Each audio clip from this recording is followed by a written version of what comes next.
What's going on, guys? XTonyJ here again, bringing you a build video. Like the last one, this also runs convention of elements, except this time it is for solo play. I did not think this would actually be possible until I saw one of my now good friends running it. The original creator of this build is Lou. You may have seen him on the leaderboards. And I'll just go give you this little leaderboard snapshot he has. I saw him running this when he was doing GR100s. He got on leaderboards with that, and I was pretty blown away. So I started talking to him, learned how to do it, learned how to gear it, learned how to play it and all that stuff.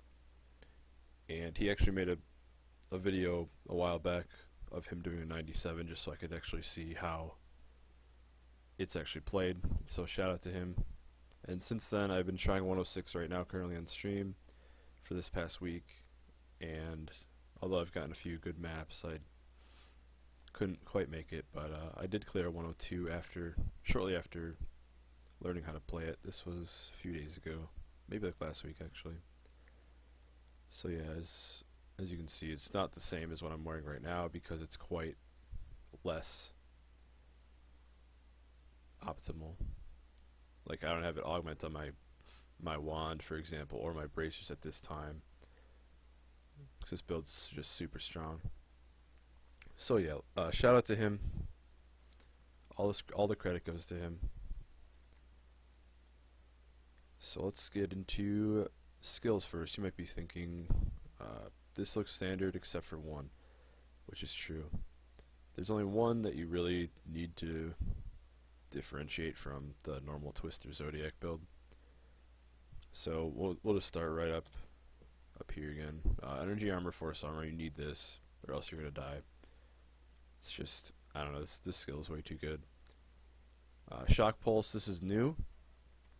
This is your way to proc your cold Talrasha, and it also gets you arcane power back on crit, and it hits in an AoE, so you don't have to worry about aiming it like the alternative which would be magic missile, glacial spike, or it's not melee range like Spectral Blade's cold, which are very good.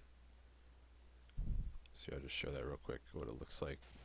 So these bolts go along the floor. They have decent range to them. Everything that these will connect with have a chance to give you arcane power on crit, which is the most important part of this build, which we will get into in just a second. And then Black Hole Spell Seal, pretty much mandatory, gives you free damage. Also can group mobs quite nicely if you find they're running around. And Archon Combustion, this is your fire and your lightning in this case as well, just like the group guide, because you don't have a lightning skill on your bar. For it's kind of tight, these skills. Teleport Calamity, this is the most important thing. You might be wondering, why do you have 2 arcane procs for Talrasha? Teleport is the way you stay alive, because you have, open up the inventory, you have APDs. So the basic playstyle, which I can get into later, I'll probably show a little clip or two of an actual clear. So you teleport between big density mobs, and then you wait for your cycle to be done. Then you start your blast on maybe 1 or 2 seconds of fire, kill the whole mob you were pulling, and then repeat. And obviously magic weapon deflection. This is kind of up for debate, I think, right now. You can maybe use conduit if you have a different source, like with percent elite damage or something. But in my testing, unless you have deflection, you will usually take more damage than you should with conduit, for example, or force weapon, for example. Just because that shield, it's quite nice when you're trying to stay alive. And the passives are the exact same as well. Power hungry, cooldown, paralysis, and your free death. Free death is pretty important with this build, because one wrong teleport, you will die. And that's it for the skills. Let's go. Potion is not really necessary, but I like the life per hit one. But let's get into the items real quick. For the gear, it's essentially the same as not only the group build, but the solo build for the Zodiac ring version. So you got, standard shoulders with cooldown on them. This build also is heavily dependent on cooldown, and I would highly recommend you need to get more than the absolute max, meaning you get it on your amulet as well, which could bring you to a possibility, I think, around 64 or 65 on the sheet. But I run with this. This is absolutely fine for me. I have it on my amulet as well. And both rings, this one is 5%, but that's okay. So you have shoulders with cooldown, everything else, standard stuff. Ideally you have percent armor, or not percent armor, sorry, percent life or armor instead of the res all. Quadfecta gloves, it doesn't need to have all 4 of these stats obviously, but these are the only gloves I have with 8% cooldown. And the attack speed really helps too, because you're using a wand instead of a pig sticker, so you have that less base attack time. Conventional elements, this is the new thing from the solo build that everybody else is running. You got double crit and cooldown on this, pretty basic. On the Manald heal, again you want crit damage, cooldown, and I believe the best in slot instead of the int would be attack speed here, because you will go up to 1.9 something attacks per second, and that's always better to have like at least a couple more rolls of attack speed than normal when using a wand. And the wand is the most, I guess, weird thing about this. So let me just open the cube real quick too. So you use Aetherwalker cubed and Starfire equipped. It's possible to do like flip-flop them, equip Aetherwalker if it rolls better. But Starfire rolls with 2 secondary stats, which is more arcane power, and in this case I have blind on hit, which it doesn't really matter too much. And the lightning damage is on a range of 10% to 15%. Unfortunately mine's 10%. So on this you want attack speed, life per hit actually, and cooldown reduction. I rolled off the int because life per hit, I have it on 2 pieces of gear. I have it on the weapon and the bracers. Life per hit really makes this build shine, because you take tiny amounts of damage throughout the rift when you're bouncing up and down or all around the map with your teleports, trying to get those pulls. You take little tiny bits of damage. You don't take huge chunks because of the APD reduction. So you'll maybe take like 60,000 from a hit here, 60,000, 60,000. Your health be bouncing up and down, but the life per hit with the explosive bolts, it hits a lot of stuff, so you get a lot of life per hit back. Also, it lets you basically tank any elite affix that's like not an insta kill. Like you can tank like a Frozen, for example, a Desecrator, as long as you're hitting stuff. So it has a nice double use, 1 in Archon, 1 out of Archon. I would say for the standard player of this build, life per hit on weapon is mandatory, because I tried it without it with the Aetherwalker and I did not seem to stay alive as easily. This, I can just be invincible in basically any mob type, which mob types don't really matter too much for this build. You just need high density and basically an open map, or some way to move the mobs in a way to group them enough to where it would be worth spending a cycle on. So that's the weapon, and like I said, the bracers, life per hit is optimal here. You can probably go for intelligence and vitality, crit chance, lightning, but I prefer life per hit instead of vitality. More life per hit will keep you alive more than vitality will, in my opinion. Chest is the same. You can do percent life here, or I like percent life because you don't run a lot of vitality as it is. So This gets me to 600, something K. It helps your magic weapon. And you could probably go armor here if you have, like, let's say you have life percent on here, on the shoulders. You can go armor here or something, for example. It's kind of personal preference. Helmet, same thing. Invite crit. And the belt, this is actually new. I just got this. This is not optimal, obviously, but you want invite armor life percent at the very top end level and the most stacks you can find. Pants, same thing. Invite armor boots, and move speed. Move speed doesn't really matter. I'll get into that in a second. Source is the same. You can use the same one that you've been using. Damage range and crit, cooldown, arcane power. Arcane power on crit is the most important stat for this build. If your source does not have this, you're either one, you're gonna have to run conduit on your magic weapon, meaning you'll be weaker to range attacks when you're doing your deeps. You'll be weaker to melee attacks when you're bouncing around because you won't have that extra 100,000 something health, effective health. So I would definitely recommend, if you don't have arcane power, just don't even play this build until you get one. It's already hard enough staying alive with such little density as it is, so you need the arcane power to get your teleport back. You can skip bad maps like that and stuff. So that's all the items. We went over the cube, which is Aetherwalker. You can swap them out if you want. As for stats, do a little scroll down here. As you can see, I don't run max move speed. I'll get into the paragons right now.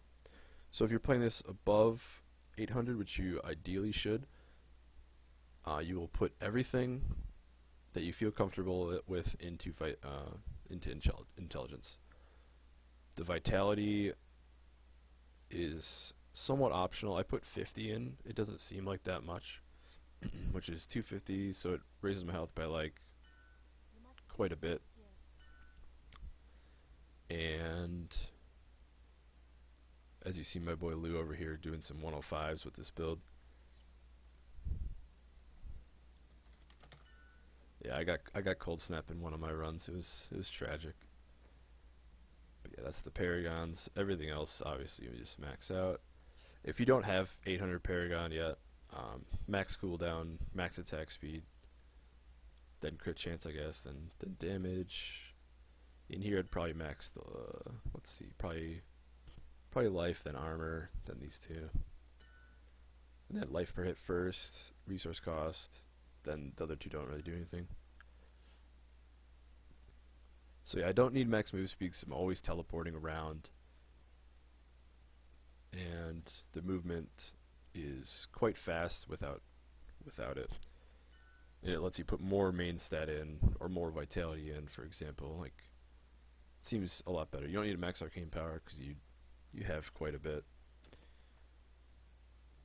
And I'm going to now show a VOD of a clear of a 107, I believe, from the #1 guy in Asia right now. He's also using this build, so I'm going to shoot it over to that, and you can watch that.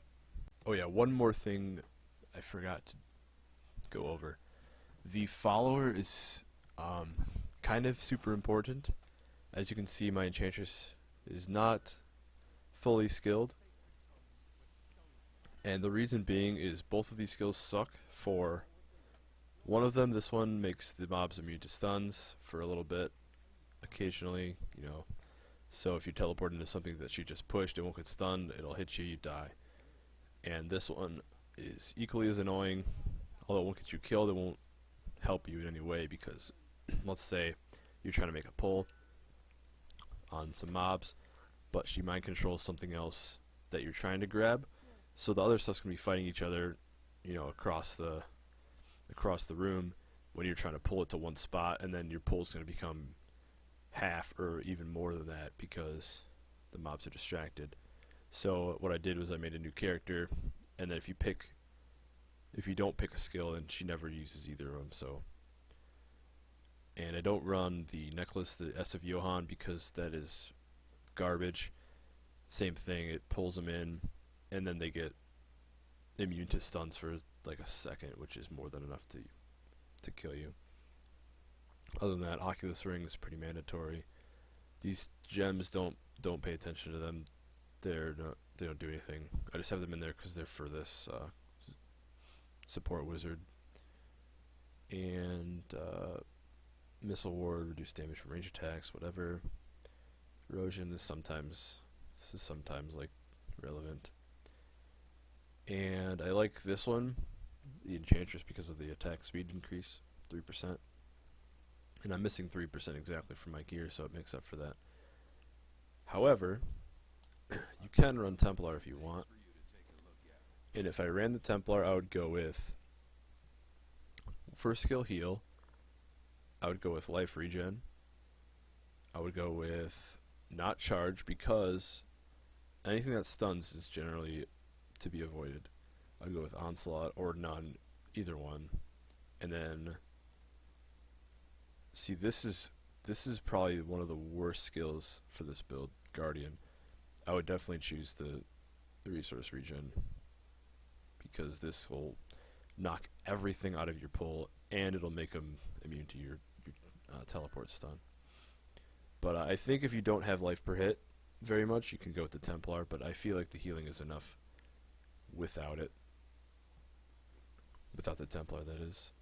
So, yeah, that's all I forgot. Now I'm going to shoot it over to the 108 clear. You can watch that. Alright, so we have this Korean streamer, like the last video I made. He made that Spectral Blades build. So we showed him this build about, it was actually funny, we showed him it maybe a couple days ago. This VOD's from 13 hours ago actually, so yeah. We showed him the build, how to play it, what gear to use and stuff. And he hops into like 107s right away and starts grinding away. And then 5.5 hours later into this VOD, he gets it clear, so we'll just start playing it. I hope this looks alright, because last time I recorded it on the actual site, and it looked like garbage. But this looks a lot better. So as you can see, starts the rift. Immediately you can notice the tankiness. Like, these are obviously terrible mob types. So he's waiting for you gotta stack up Gogok again and pop your Archon on the first second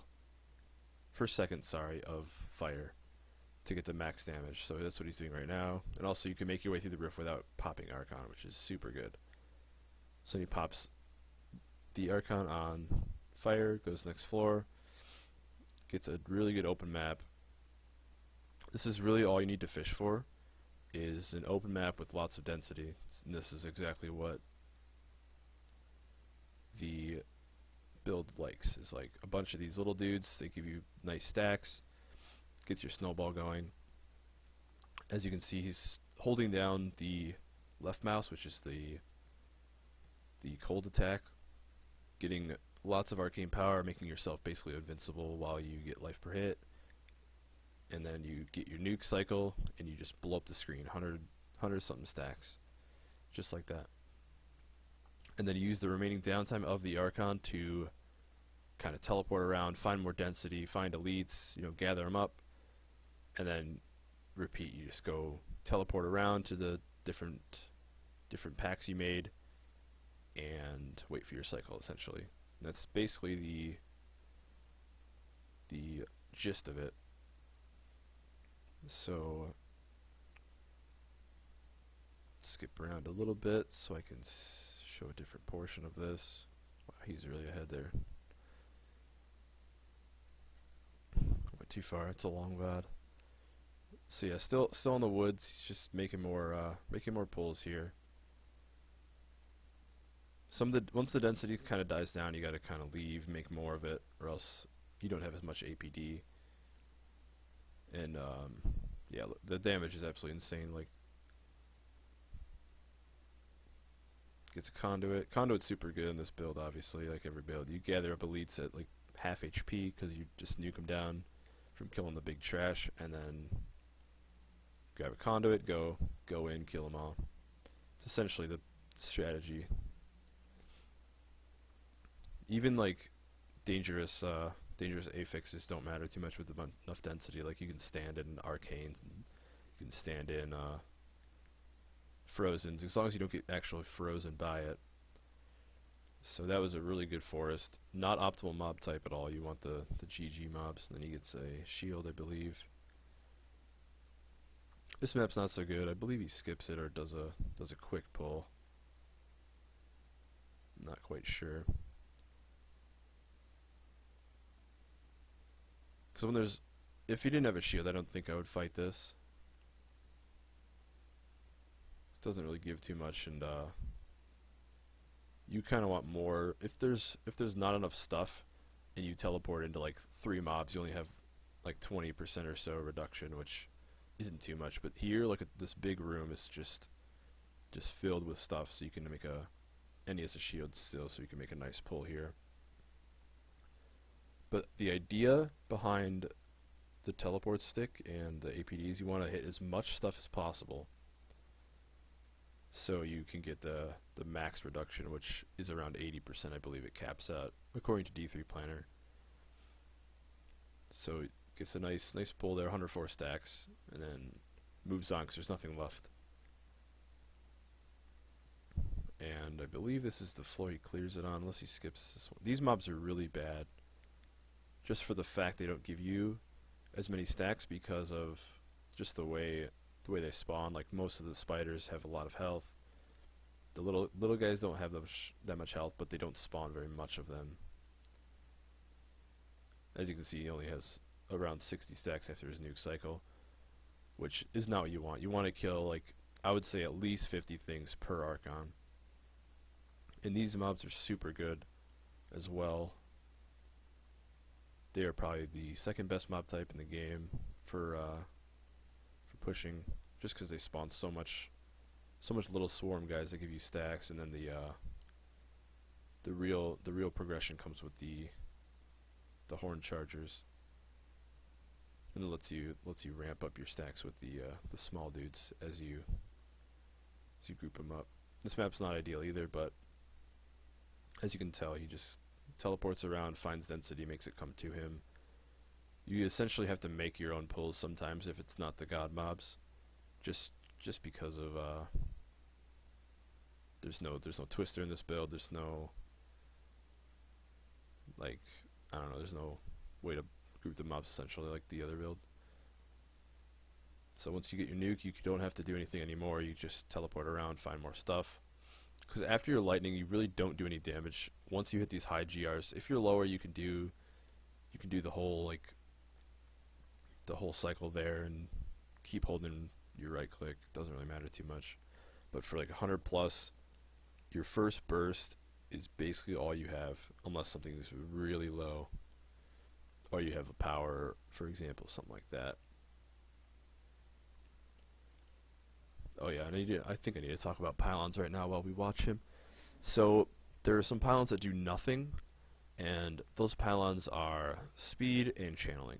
Channeling, you're on a fixed cycle when you activate Archon anyway, so you do not need that unless 1, you die, or 2, you miss a cycle. Either one, you can grab a channeling to refresh it, and you'll be back on. Because if you miss a cycle, it's quite bad. That's why I like to run more CDR than just on everything but the amulet.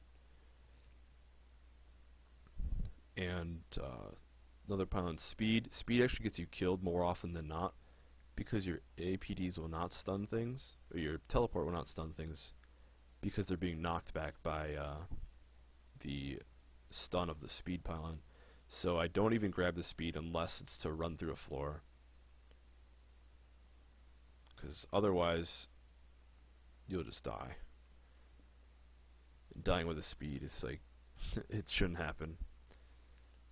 It's a power. Power is also it's surprisingly not as good as you'd think, because you have one big burst, as opposed to Zodiac version. They can use two damage cycles of power, right? Because they grab it, start Archon, start blasting, then they cool down, They get out of Archon, they start spamming the torrent, they get back in, they have at least maybe 5 or 6 seconds of that power remaining for their big burst. But this build, you have a fixed cycle of Archon, so you can't really. Oh, this is actually a 108. My apologies.